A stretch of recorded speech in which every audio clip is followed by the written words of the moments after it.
بسم اللہ الرحمن الرحیم۔ اللہم صلی علی سیدنا و مولانا محمد وعلی آل محمد کما صلیت علی ابراہیم وعلی آل ابراہیم انک حمید مجید۔ اللہم بارک علی محمد وعلی آل محمد کما بارکت علی ابراہیم وعلی آل ابراہیم انک حمید مجید۔ السلام علیکم ورحمۃ اللہ وبرکاتہ۔ لاکھوں ہزاروں کروڑوں اور بے شمار درود و سلام میرے آقا کریم صلی اللہ علیہ وآلہ وسلم کے نام، جنہوں نے ہمیں زندگی کا کرینہ سکھایا، جن کے آنے سے ہم انسانیت کے درجے پر فائز ہوئے، جنہوں نے آ کر کعبہ سے بتوں کو توڑ کر پھینکا، جنہوں نے ایک اللہ کے وجود کی نشاندہی فرمائی، جنہوں نے ہمیں بتایا کہ ایک اللہ ہے جو ہمیں پیدا کرتا ہے، جس نے تمام جہان پیدا کیے ہیں، جس کے دائرہ قدرت و اختیار میں تمام جہانوں کا کاروبار ہے، جس کے قدرت میں موت و حیات ہے، جس کے اختیار میں کمی و بیشی رزق ہے، جس کے اختیار میں زمین و آسمان، شجر، پہاڑ، دریا، سمندر، کوہسار ہیں۔ کیوں؟ سمندروں کی تہوں میں بھی اس کی قدرت ہے اور آسمانوں کی انتہاؤں پر بھی اسی کی قدرت ہے، اور ان دونوں کے درمیان جو بھی کچھ ہے سبھی کچھ اس کا ہے۔ آقا کریم صلی اللہ علیہ وآلہ وسلم نے فرمایا کہ وہ وحدہ لا شریک ہے۔ آپ صلی اللہ علیہ وآلہ وسلم نے ہمیں فرمایا کہ جب ہمارا بچہ دنیا میں آئے تو اس کے کان میں اذان دینی ہے، اسے بتانا ہے کہ وہ ایک اللہ پہ ایمان لانے والا ہے، وہ مسلمان ہے اور ماشاءاللہ مسلمانوں کے گھر پیدا ہوا ہے۔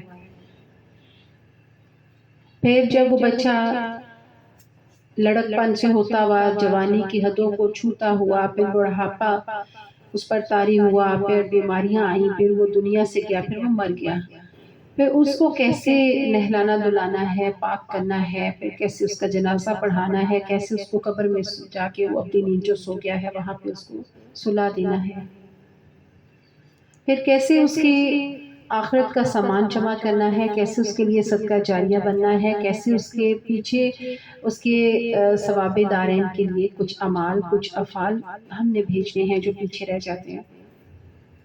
جب ہماری باری آئے گی کوئی ہمیں بھی بھیج دے گا، گیو اینڈ ٹیک ہے نا، گیو اینڈ ٹیک کے اصول پہ دنیا چل رہی ہے۔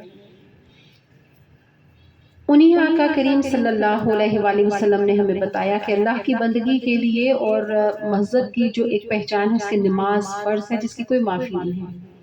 ہمیں بتلایا کہ کس طرح ہم نے خود کو پاک رکھنا ہے، کس طرح سے ہم نے وضو کرنا ہے اور کس طرح سے ہم نے نماز ادا کرنی ہے۔ ہمیں کھانے کا طریقے سکھائے، ہمیں پینے کا ڈھنگ سکھایا، ہمیں جینے کا ڈھنگ سکھایا، اور ہمیں دنیا کے اوپر ہر دن ہر لمحہ ہمیں کس طرح گزارنا چاہیے یہ بتایا۔ یعنی زندگی کے پہلے پل سے لے کر آخری سانس تک پورا ضابطہ حیات ہمارے پاس دو صورتوں میں ہے، ایک اللہ کی کتاب قرآن مجید اور ایک آقا کریم محتشم و مکرم سراپا رحمت صلی اللہ علیہ وآلہ وسلم کی حیات طیبہ یعنی اسوہ حسنہ۔ یہ دو راستے ہیں ہمارے پاس زندگی کو سیکھنے کے لیے، گزارنے کے لیے۔ انہی آقا کریم صلی اللہ علیہ وآلہ وسلم نے ہمیں بتلایا کہ انہیں کیا پسند ہے کیا ناپسند ہے، اور کیونکہ وہ سراپا مجسم قرآن ہیں تو ان کے فرمودات، ان کے ارشادات پاک جو ہیں ان میں سے کسی ایک فرمان کو تو چھوڑیں، اس میں سے ایک لفظ یا اس کی زیر زبر پیش پہ بھی اگر ہم کوئی فرق لاتے ہیں یا کجی اختیار کرتے ہیں تو سیدھے سیدھے یہ ہماری بد نصیبی ہے۔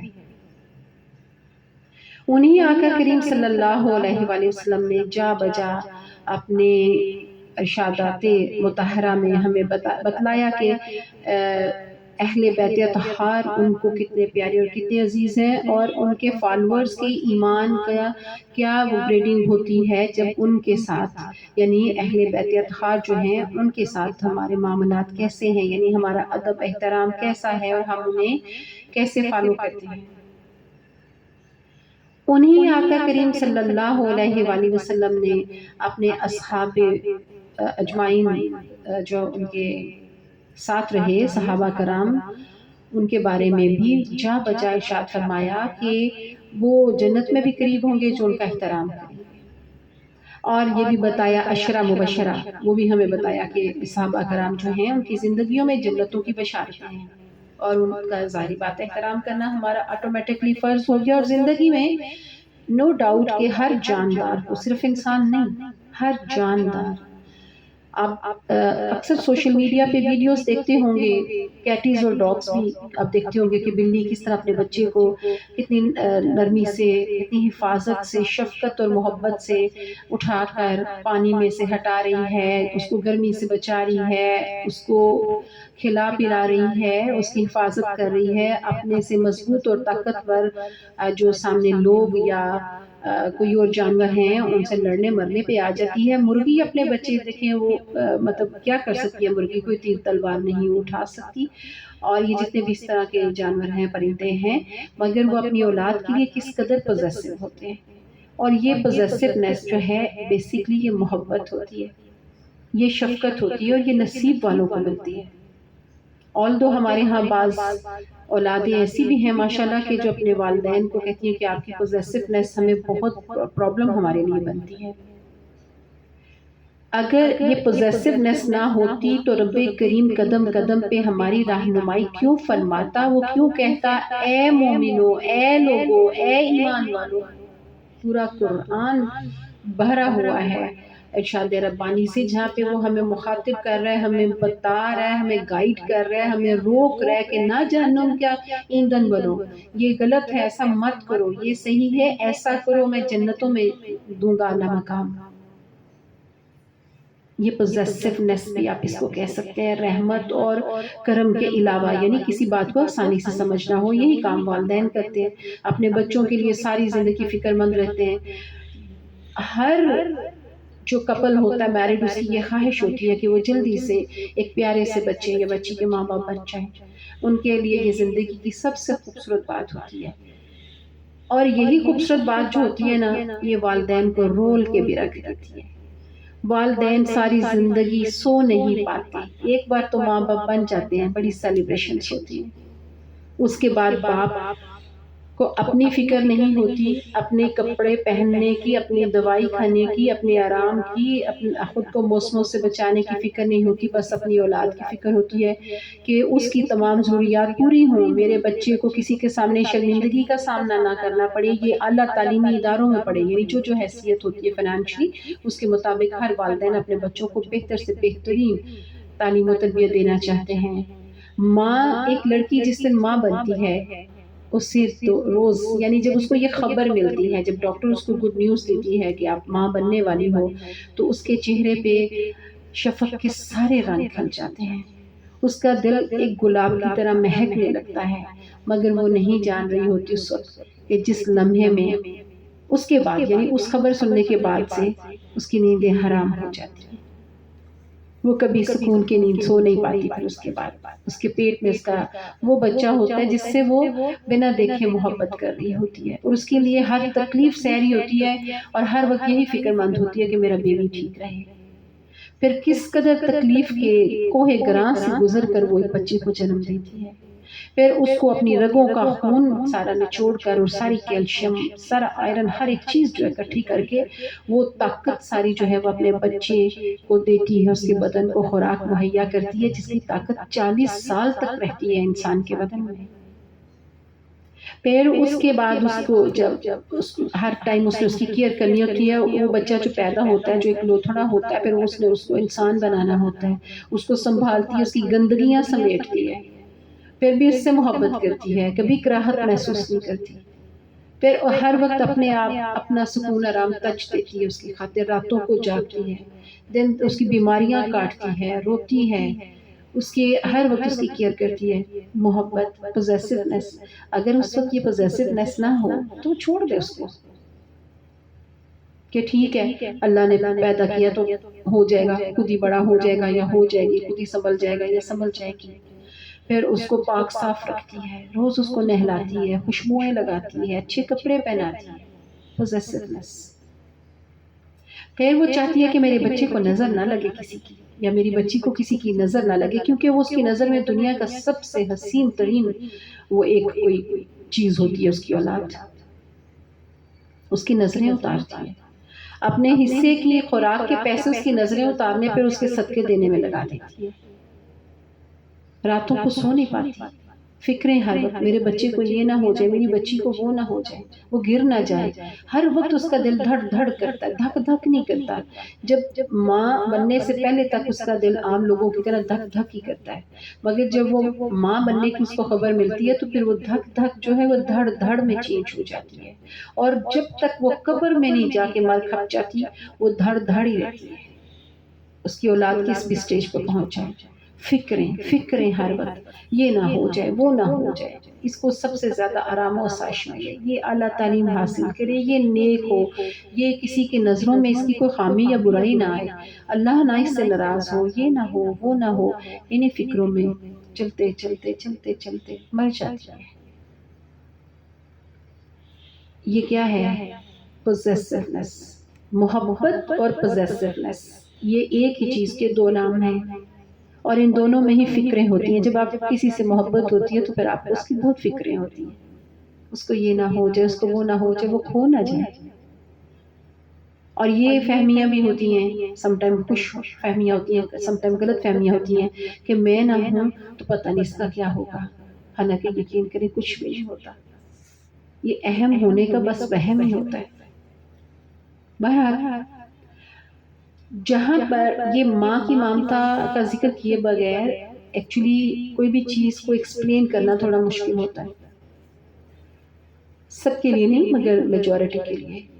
تو ہم دیکھیں کہ پھر اولاد جو ہوتی ہے نا اکثر اوقات کیا کرتی ہے کہ اس کو جو اپنی پسند کی چیزیں ہوتی ہیں نا وہ ماں باپ کی مان رہی ہوتی ہے. یہ اماں نے کہا، یہ ابا نے کہا ایسا کرو، میں اس لیے ایسا کر رہا ہوں یا کر رہی ہوں. یہ اماں نے یا ابا نے منع کیا اس لیے میں ایسا نہیں کر رہی یا نہیں کر رہا. بیسیکلی اس میں بھی چوائسیز ہوتی ہیں. اب وہ چوائسیز ہمیں انسان بناتی ہیں، کس درجے کا کس ڈگری کا انسان بناتی ہیں یہ پھر ہمارے نصیب. اور اسی طرح ہی ہم مسلمان بحیثیت مسلمان، جیسے دیکھیں محرم الحرام کا مہینہ چل رہا ہے، میں میری آل مال جان سب صدقے والی آقا کریم صلی اللہ علیہ وآلہ وسلم کی ذات اقدس پر، ان کی حرمت پر، ان کی آل پر، ان کے اصحاب پر، تمام ولی اولیاء پر، کیونکہ یہ سب اللہ کے پیارے ہیں. ہم کون ہیں؟ ان کے حق پاک بھی نہیں برابر ہے ان سب کی. تو یہ کس نے ہمیں طبقات میں بانٹ دیا؟ طبقات مینس فرقوں میں. I'm sorry that is not the valid word، جو وہ نہیں صحیح لفظ. طبقات فرقوں میں ہمیں بانٹا. ہم نے بٹنا تھا. آقا کریم صلی اللہ علیہ وآلہ وسلم کا ارشاد گرامی ہے کہ 70 یا 72 فرقے ہوں گے قیامت کے دن. مگر اگر ہم اور چیزیں اپنی پسند کی کرتے ہیں تو ہمیں دین کے معاملے میں سوچنے کی ضرورت نہیں ہے. یہ بھی تو اللہ پاک نے قرآن حکیم میں فرمایا ہے کہ تدبر کرو، غور کرو، یہ دنیا میں نے تمہارے لیے بنائی ہے. یعنی جو ایک ہی ہستی، ایک اللہ ہے اور ایک اللہ کے پیغمبر محمد مصطفیٰ صلی اللہ علیہ وآلہ وسلم ہے جن کے پیچھے ہمیں چلنا ہے. تو جب وہ فرما رہے ہیں کہ یہ میرے اصحاب ہیں جنہوں نے میرا ہر گرم سرد میں ساتھ دیا، ان کا احترام تم پر لازم ہے، اور جو ان سے محبت رکھے گا، ان کا احترام کرے گا، وہ مجھے پیارا ہے، اور جو ان سے فرق رکھے گا ریجیکٹڈ. ٹھیک ہو گیا، یہ فرما دیا. اب اگر ہم اس پر عمل نہیں کرتے تو انہیں تو کوئی فرق نہیں پڑتا. ہمارے نصیب وہ بے سیاہی کے بادل چھاتے ہیں. فرما بول رہا ہے، دیکھیں جن کے فرمانے پہ ہم نے اللہ کو ایک مانا، ہم میں سے تو کسی نے اللہ کو نہیں دیکھا.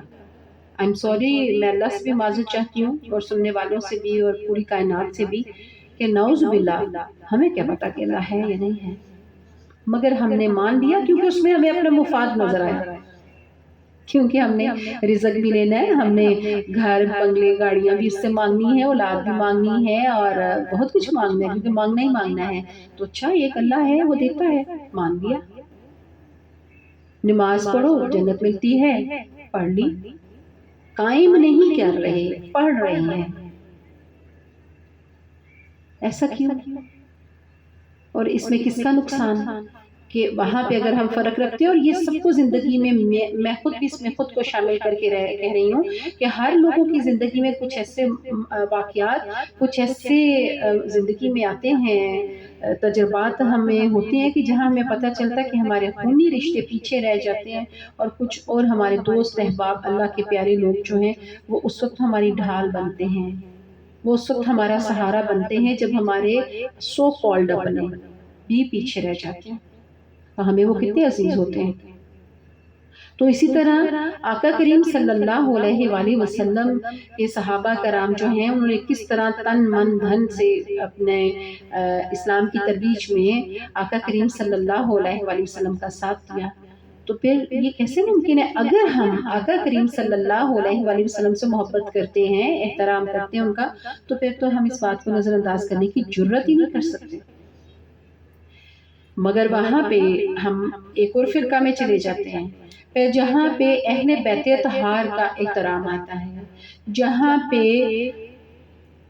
محرم کی تکریم کا موقع آتا ہے اور ان کا غم منایا جاتا ہے، میرے مولا حسین علیہ السلام کا، جن کی گردن مبارک پر میرے آقا کریم صلی اللہ علیہ وآلہ وسلم بوسے دیا کرتے تھے، جن کی کندھوں پر سواری کی وجہ سے، اپنے شانہ مبارک پر سواری کی وجہ سے اپنے نمازیں اور سجدے طویل کر دیا کرتے تھے، اور جن کے بارے میں آقا کریم صلی اللہ علیہ وآلہ وسلم فرماتے تھے کہ یہ ہماری چمنستان حیات کے غلام ہیں، اور جنہوں نے ان سے محبت کی انہوں نے مجھ سے محبت کی، اور جنہوں نے ان سے بغض رکھا ہم سے بغض رکھا. اور یہی مولا علی علیہ السلام کے بارے میں فرمایا، یہی اپنی پاک پیاری شہزادی خاتون جنت سیدہ فاطمہ الزہرا کے بارے میں فرمایا، یہی اپنے گھرانے کے بارے میں فرمایا. اور وہاں پہ پھر ہم ایک اور فرقہ میں چلے جاتے ہیں کہ نہیں، ہم نے ایسا کیا تو ہم شیعہ ہوں گے، ہم نے ایسا کیا تو ہم وہابی ہوں گے، ہم نے ایسا کیا تو ہم سنی ہوں گے. ہم ہیں کون؟ بحیثیت مسلمان قرآن اور سنت، یہ تو دو راستے ہیں ہمارے پاس، تیسرا تو کوئی راستہ نہیں ہے. اور جو قرآن میں ہے، جو آقا کریم صلی اللہ علیہ وآلہ وسلم نے فرما دیا ہے، بس وہی حرف آخرہ. اور جب ہم ذرا یہ سوچیے گا ایک لمحے کے لیے، حضرت سیدنا عمر فاروق رضی اللہ تعالیٰ عنہ پر سلام علیہ پر میری طرف سے، میرے آباء و اجداد سے لے کے میری تمام آنے والی نسلوں کا درود و سلام ہو. ہمارے ہاتھ بندے ہیں ان کے سامنے. ان کے بارے میں آقا کریم صلی اللہ علیہ وآلہ وسلم نے ارشاد فرمایا کہ میرے بعد اگر کوئی نبی ہوتا تو وہ عمر ہوتا رضی اللہ تعالیٰ عنہ. اب اس سے بڑی بات کیا ہو سکتی ہے؟ یہ وہی آقا کریم صلی اللہ علیہ وآلہ وسلم فرما رہے ہیں جنہوں نے فرمایا کہ اللہ ایک ہے، جنہوں نے فرمایا کہ رمضان کا مہینہ روزہ رکھو، جنہوں نے فرمایا کہ 5 وقت دن میں نماز پڑھو. انہی کا یہ بھی فرمان ہے. حضرت عمر رضی اللہ تعالیٰ عنہ، ان کے بارے میں آقا کریم کا فرمان ہے کہ اگر میرے بعد کوئی نبی ہوتا تو وہ عمر ہوتا رضی اللہ تعالیٰ عنہ. امیجن، انہوں نے ہی فرمایا. عشرہ مبشرہ جو ہیں 10 صحابہ کرام جن کی زندگی میں جنتوں کی بشارت آئی، ان کے علاوہ کسی کی نہیں آئی ہیں، وہی فرما رہے ہیں. ادھر ہم گروہوں میں بٹ گئے ہیں. تو پھر مجھے یہ کہنے دیں کہ کوئی غیر مسلم گستاخ نہیں ہے، ہم خود گستاخ ہیں.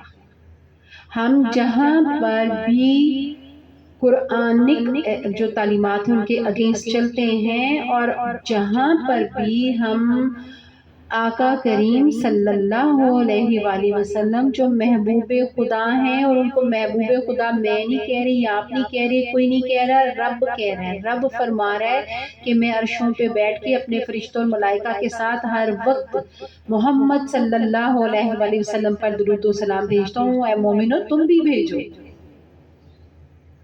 جن پر درود بھیجے جاتے ہیں، جن پر ہر گھڑی سلام بھیجے جاتے ہیں، ان کی حکم دنیا نہیں کی جاتی. اس وقت صرف اپنے گروہوں کو مضبوط نہیں بنانے پہ غور کیا جاتا کہ اگر ہم اس گروہ سے تعلق رکھتے ہیں تو ہم دوسرے کی بات آقا کریم صلی اللہ علیہ وآلہ وسلم کی سننا کے مطابق ہی، مگر کسی دوسری بات کو اگر تسلیم کرتے ہیں یا احترام کرتے ہیں تو یہ تو پھر ہم ان میں سے ہو گئے۔ بابا ہمارا گروہوں سے تعلق نہیں ہونا چاہیے، ہمارا سنت رسول صلی اللہ علیہ وآلہ وسلم بس ایک گروہ، بس ایک۔ اور اگر ہم ایسا نہیں کرتے، اپنی مرضی کی بات اس میں سے لے کے پک اینڈ چوز یعنی لے کے چل پڑتے ہیں، گروہوں کے ساتھ چلنے کو ہم فوقیت دیتے ہیں، مگر ہم فرمان پر توجہ نہیں دیتے، تو پھر کوئی دنیا میں نہ فرانس گستاخ ہے، نہ جرمنی گستاخ ہے، کوئی ان کا بندہ گستاخ نہیں۔ بابا وہ تو ماننے والے ہی نہیں ہیں، اور آپ تو کہتے ہیں ہم ماننے والے ہیں، اور پھر حکم عدولی کرتے ہیں، تو سب سے بڑے گستاخ ہم ہیں۔ کیوں؟ کہ آقا کریم صلی اللہ علیہ وآلہ وسلم کے فرمان کے روشنی میں، ان کے فرمان، ان کے حکم کے مطابق یہ سب ہمارے سر کے تاج ہیں۔ اہل اطہار، اہل بیت اطہار جو ہیں وہ بھی ہمارے سر کے تاج ہیں، صحابہ کرام، اصحابیہ جو تھیں وہ بھی ہمارے سر کے تاج ہیں، ولی اولیاء بھی ہمارے سر کے تاج ہیں۔ یہ سب نہ ہوتا تو آج اسلام کہاں ہوتا؟ تو کوشش کیجئے میکسیمم درود و سلام بھیجیں، ہم سب استغفار کریں، استغفار کی بھی محفلیں ہمیں کرنی چاہیے، کنفیس کرنا چاہیے، تبھی معافی، ورنہ تو پھر ابلیس کے قبیلے میں جب بندہ جا کے کھڑا ہو جاتا ہے نا، اور معذرت کے ساتھ نہیں، خلوص کے ساتھ کہنا چاہوں گی کہ یزید بھی نمازیں بھی پڑھتا تھا، خطبے بھی دیتا تھا، کلمہ بھی پڑھتا تھا، معلوم ہے نا؟ وہ عیسائی نہیں تھا، وہ یہودی نہیں تھا، وہ ہندو نہیں تھا، کہنے کو تو وہ بھی مسلمان تھا، کہنے کو تو وہ بھی نمازیں پڑھتا تھا، خطبے بھی دیتا تھا، روزے بھی رکھتا تھا، حج بھی کر چکا تھا۔ سوچنے کی بات ہے، اکیلے میں بیٹھ کے سوچئے گا کہ پھر اگر اس وقت میرے مولا حسین علیہ السلام اپنے نانا کے دین کو نہ بچاتے تو پھر پیچھے کیا بچتا؟ پھر وہی بچتا جو آج چل رہا ہے۔ اور پھر گستاخ کون ہے؟ ہم نمازیں بھی پڑھیں، ہم حج بھی کریں، ہم عمرہ بھی کریں، ہم تسبیحاں بھی کریں، روزے بھی رکھیں، اور دل پھر کافر کا کافر، پھر ہم اپنی مرضیاں کریں۔ یہ گنجائش ہمیں کس نے دی ہے؟ غور فرمائیے گا۔ وَمَا عَلَيْنَا إِلَّا الْبَلَاغُ الْمُبِينُ۔ السلام علیکم۔